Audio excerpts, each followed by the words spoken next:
Hi everyone, thank you very much for tuning in to our monthly economic update for the month of May, brought to you by the Economy.lk by the Economics Intelligence Unit. So for this segment, I thought of highlighting a little bit more and emphasizing a little bit on the tax side. The main reason, there's a rationale for this is because the commercial creditors and the government of Sri Lanka are negotiating to restructure the ISB loans, and debt restructuring is a critical component going forward. And on the 12th of June, the IMF will be publishing its Article 4 consultation for Sri Lanka. But before I move on to that, there are three critical legislative pieces in Parliament right now. One being the Public Finance Management Bill, the other one the Public Debt Management Bill, and the Economic Transformation Bill. There will be a publication by Economy.lk on the Economic Transformation Bill. You can find it by visiting our website. Now, if you look at this graph, we'll get into the crux of the matter in terms of tax revenue. The forecasted tax revenue for the year 2024, if you segment it by the three revenue generating institutions, the inland revenue is forecasted to bring in 2 trillion rupees for the year 2024, Sri Lanka Customs at around 1.5 trillion, and Excise Department at around 232 billion. So inland revenue, as you see in this graph here, accounts for about 53% of this tax revenue. Now, I thought this graph is a little bit interesting because this shows the estimated revenue for the year 2023 compared to the actual revenue collected for the year 2023 and the estimated revenue for the year 2024.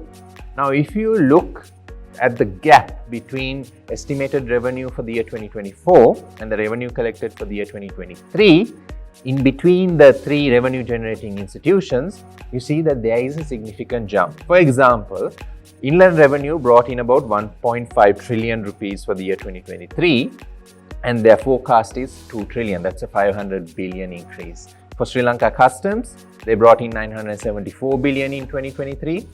The target is 1.5 trillion. So there is a significant jump there. And if you look at Inland Revenue Department specifically, what are the components that bring in the significant amount of revenue? As you can see here in this graph, it's corporate income tax and value-added tax. And here also, what I've shown here is the estimated revenue collected for 2023, the actual in 2023, and the estimated for 2024. Now, if you compare between the revenue collected for 2023 and estimated for 2024, collected by the Inland Revenue Department, you see that there is a significant jump in corporate income tax from 558 billion to 675 billion, and value-added tax going from 465 billion to 740 billion rupees. And if you look at customs, well, there are about 20 odd line items under customs revenue sources, and here what I've shown are the top 5 revenue items, and the highest being the value-added tax on imports. You can see that there's a significant jump between the actual collected in 2023 compared to the estimated revenue in 2024. We are assuming that this is because there could be a phased removal of the import ban on vehicle imports, because value-added tax on imports for vehicles bring a lot of money for customs and for the government. Here you have an interesting table. These are the number of tax files as at end 2023. So there are 997,000 odd tax files. The 2023 budget estimated that there would be 1.2 million new tax files opened in 2023. This is in additional tax files, but the IRD was only able to open about 368,000 tax files. Now, moving away from tax revenue, as I highlighted at the onset, tax revenue is critical going forward because according to IMF targets, the foreign exchange debt service ratio has to come down to about 4.5%, and gross financing needs has to come down to about 13%, which was hovering around more than 30%. So tax revenue is critical for Sri Lanka going forward. In terms of inflation, what you see here in this graph, core inflation is slowly picking up. It's at 3.4, indicating that there is demand-driven inflation. Headline inflation is at 1.5%. And we also see market interest rates coming down significantly. The 91-day Treasury bill was hovering around 8.62%, 12 basis points higher than the standard deposit facility rate. And because of there's more room and more space for the market rates to come down, the Central Bank of Sri Lanka decided to maintain its policy rates. And what you see here in this graph is the flows of credit to the private sector. There's marginal improvement in the first quarter of this year, and we expect that towards the second, third, fourth quarter of 2024, there'll be significant improvements going forward. In terms of the external sector, worker remittances and tourist arrivals have improved significantly.